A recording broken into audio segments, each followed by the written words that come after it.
Hello and welcome back to the Atlas Solutions podcast. My name is Brian. He's Chad, and today we're continuing our security series, I guess, and we also have a product review. Hey, Chad, how's it going? Hey, happy Labor Day weekend. It's over now, but we usually talk about technology, but today I want to stray away after the technology part, of course, and talk a little bit about a tech review that also has to do with barbecue. So, can't wait. Labor Day, we're going to talk about what happened over Labor Day. So, but let's get into the technology part first. We're going to talk about something called certificate-based authentication. So, I want to kind of bring this down to a normal human level because technology can get super overwhelming if you're a business owner you hear these words, or maybe some technology salesperson's trying to sell you something and they're throwing this stuff out and you're just like, what does that mean? So to kind of go back and explain what certificate based means, I want to talk about SSL. So if you're on a website, even just google.com or, whatever, ESPN, if you look on that little browser, you'll see a lock. And that lock means that that website is secure or that it's using SSL to communicate. So we've talked about this in the past, but to dive into that sort of just the function again, when you're using SSL, you have what we call a key pair. And I like to explain it a little more like a key and a lock. So you have the private key, which goes in your pocket, and then the public key, which is kind of out for everybody to see. So if you're on a website, you can go and look at the public key and you can take a look at it. It's fine, as long as you don't have that private key. So the public key is sort of like the lock, and the private key's your actual key to unlock the lock. So if I wanted to send a private message to Brian, I would send Brian the package and I would stick that lock on the outside. And then Brian, you would get the box and you would put the message inside, send it back to me. And then once you clamp that lock down on the box, even you can't see what's inside of it. So now only I, when I get the box back, can open that and look at what's inside. And if you're doing the same thing, and you've got your own private key and your own lock, now we can communicate in total privacy. So when we're talking about certificate-based authentication, it's sort of the same mechanism of, certificates. And if you almost think of them as like a key, instead of a key, maybe like a ticket to a concert. So you go to the person, they check your identity and say, yep, you did buy the ticket to the concert. So I'm going to print your ticket out and hand it to you, and then you can walk around freely. So when I'm talking about certificate authentication, let's take it in real life. So Microsoft 365, when you try to enable Apple Mail on your Mac, you're going to get a pop-up that says sign in. It'll say configure manually or sign in. And when you sign in, you're not actually putting your credentials in the Mac. So the Mac doesn't store your username and password. It's going to go out to that sort of ticket master and get the ticket. So it's going to go out to 365 and it's going to say, what's your email and password? And what you actually see is the Microsoft or the Google emblem. You're going to see like the login page for 365. You put your email in, you type in your password. So that's like the concierge person that says, yep, you got the ticket, here's your ticket. And then they give you a certificate. And so when that certificate's installed on your computer, it all happens kind of behind the scenes. You don't really see all that happening. You just give it your password. Now your Apple Mail or your Outlook app is authenticated.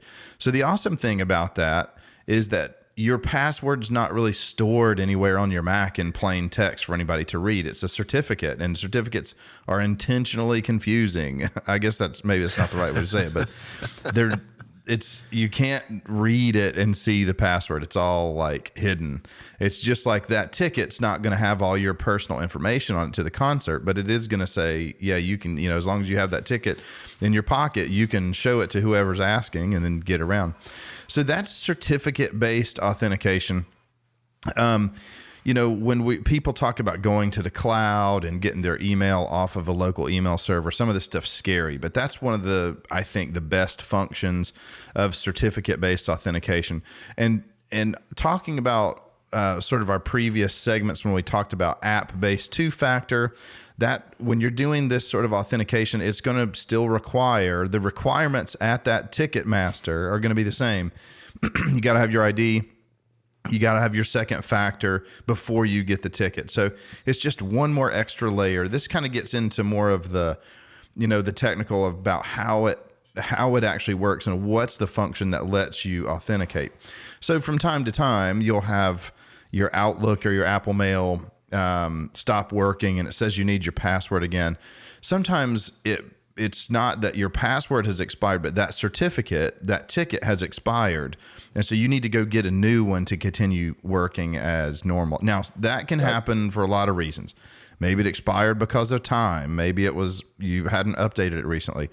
Maybe you did an operating system upgrade and something happened with that, your keychain or that certificate that said, oh, this thing's no good anymore. You need to go get another one.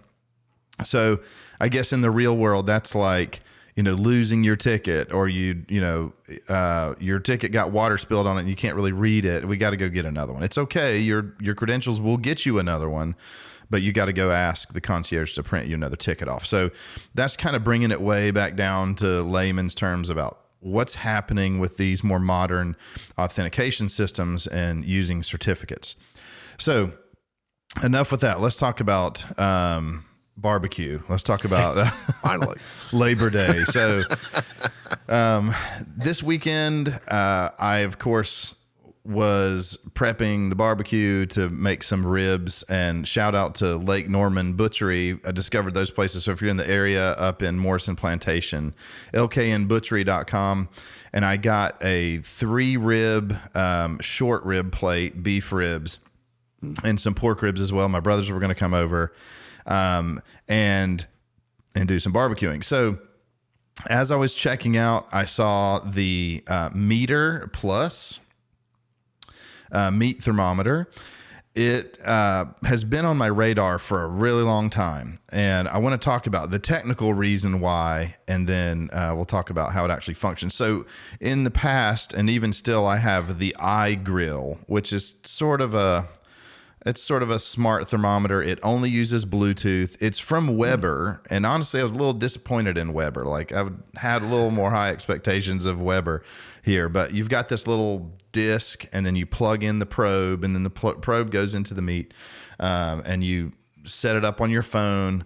The problem I had with it is my grill is outside. It's on the patio. So as Bluetooth's range is pretty short. So as soon as I get into the house, I get alerts that I'm disconnected and I don't see the temperature of the meat and so on. With the Meatr, it's just this little stick. So if you can see, this is the box. And actually, if you look on the back of the box, it has a little door, and you can open the door here, and then it has a battery inside. And that battery is actually a repeater and a charger, and it's even got a couple of magnets so you can stick it on a refrigerator or something metal so it can hang out. So the technical, the way this thing functions is pretty cool. For one, and it might be hard to see, but it just looks like a pen. It looks like a little stylus, and there's a little line right here in the middle. And you have to stick the thermometer in past the line because a lot of the electronics are in this end, and it sort of protects it from the super high heat. And then you have this ceramic piece.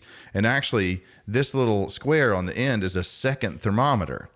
So if you're cooking like pork or like I did ribs, you can stick it in to the meat and you get the meat temperature and the temperature of the grill, which is really great because with the iGrill, awesome.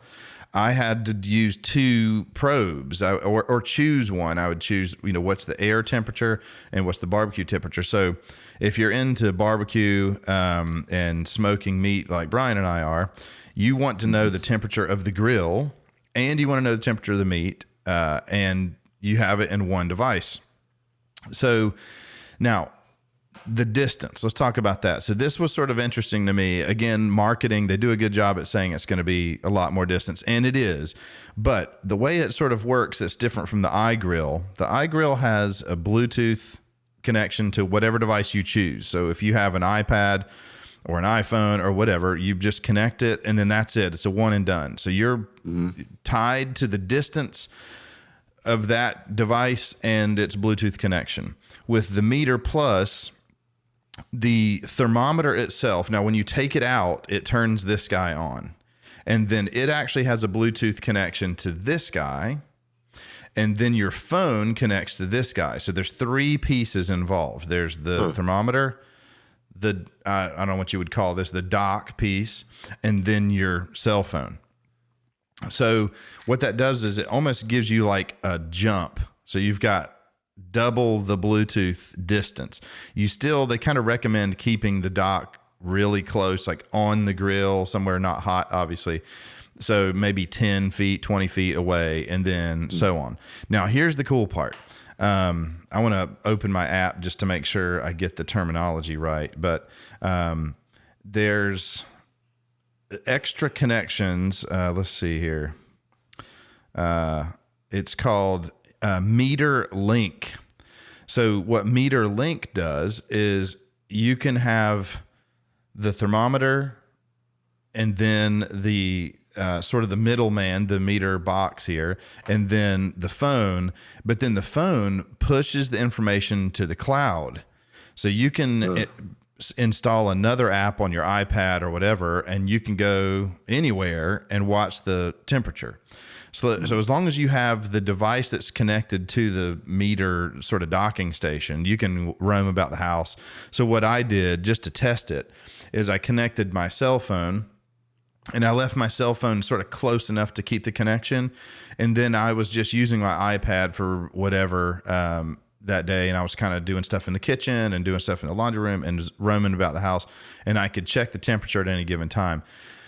Super great. And of course, in typical fashion with some of these smart apps, you've got, when you start the cook, you choose what are you cooking, and it will kind of go ahead and give you a target, the internal temperature of the meat, and it even does an estimation of what time it's going to be done. You know, it's a little clunky. I know for me, when I'm cooking these big pieces of meat, I kind of have a timeline. It's going to go 6 hours or 10 hours or whatever, no matter what. I just got to keep that ambient temperature of the grill on spot for as long as it takes. But it is nice to see the internal temperature, the target, which they set based on, if you're doing a whole chicken or if you're doing beef or pork or whatever, sets the target for that meat to be done. And then, of course, you can adjust it. If you want it to be hotter or colder, you can do that. So anyway, awesome experience so far with one cook, the Meatr Plus. The app looks really great. It's real obvious. The buttons are real big and bold. The colors are bold. The notifications are really good. You can dig into the notifications about, is it too hot? Are you approaching the temperature? When it does hit the temperature, you can press the button and it will rest, and it kind of calculates the rest time for you as well. So definitely check out the Meatr Plus. Brian, you mentioned the Meatr Block, I think it's called. Yeah, I know they make one. I've been watching this product for a very long time. I do not have one because they're a little pricey. I think you said it's $100 for the single, right? Which isn't bad, really, when you think about how much a good thermometer set would cost from like Maverick or someone like that. But they were doing a Kickstarter a while back for the Block, which had 4 probes, and all the plus, because there's a Meatr and there's a Meatr Plus, and the Plus is where you get the extra distance, I think. Yep. On the Bluetooth. But it's 4. It's 4, and it comes in a nice little wood or bamboo, whatever that block's made of. Yeah. It's the charging station. And I think what's cool about that app is you could have multiple probes. So you could have you could have a chicken in there, you could have some ribs in there, you could have different kinds of meat, or like 4 steaks on your grill and monitor them all at one time. It's really cool. Well, and I think what was really the seller for me is not only the distance, but the fact that this one is actually 2. It's doing the ambient and the meat. Yeah. So, that's really important, especially if you're not doing, 4. I feel like you said, if you're doing steaks or something, that might be reasonable to have 4. But if you have 4, I don't know if the Block does the ambient as well, but that would really be 8 different temperatures going on at the same time. It does. It's the same probe. It does them all the same. And I think what to me, the selling factor, and I've never used wireless thermometers, but the fact that you're not running, if you are running multiple probes, you don't have 3 or 4 wires coming out of the grill into whatever dock and hanging around everywhere. Because that's what I have a dual temperature Maverick thing. It'll do ambient or it'll do 2 pieces of meat, whatever, but I'm running cables through all the little holes on my smoker. Yeah. And that's kind of annoying. Same. And that was, like I said, I was a little disappointed in Weber. So to kind of roll back, I bought this other Weber. I don't have it in front of me. I usually, if I buy a piece of technology and it's not that great, I just kind of take it on the chin and say, well, I should have, it's whatever. But I bought this thing and it was so bad, I returned it. I took it back to Lowe's and I got my money back because it was expensive. It was like $110, $120. But this device, it had the ability to do 4 probes and it looked nice. It's the more expensive iGrill, whatever, but it was alleged to do Wi-Fi, but it only works on 2.4 gigahertz Wi-Fi, which, to your common person, your home is going to have 2.4 and 5. Now, good smart home devices almost always use 2.4, but they're intelligent enough to look at your Wi-Fi settings and actually connect to the appropriate one. The reason I took this thing back is it would not connect to my Wi-Fi. So I literally had to create a second SSID on my network, only 2.4, and then it connected. And I thought, the normal person is not going to be able to do this. And that's a really big fail for them. So, and you're right, the wires hanging out of the grill.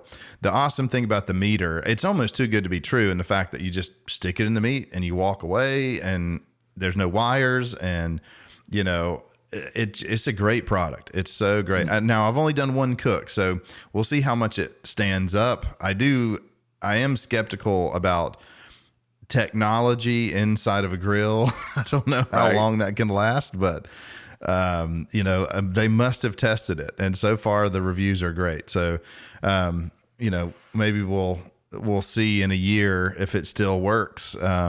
And speaking of that, when I said a year, it made me think they claim, so you kind of charge the probe in the box with that little AAA battery. And they say that battery lasts up to a year. I mean, I can't imagine a ton of power going through there. But yeah, it's very straightforward. It's a nice design. It looks great. If you want to stick it on, like I said, a refrigerator or a cool part of the grill. So yeah, check it out. And if you're in that area where we are, lknbutchery.com, shout out to them. It's my first time there. This is not a paid advertisement. It's just, we like good stuff, and that it was good stuff. So they've got all the marinated meats and the cool cuts that you can't get anywhere else, like Harris Teeter and whatnot. They've got them all there. It's super nice place. So check that out. Check out the Meatr Plus. Let us know what you think in the comments below, and we will see you next week.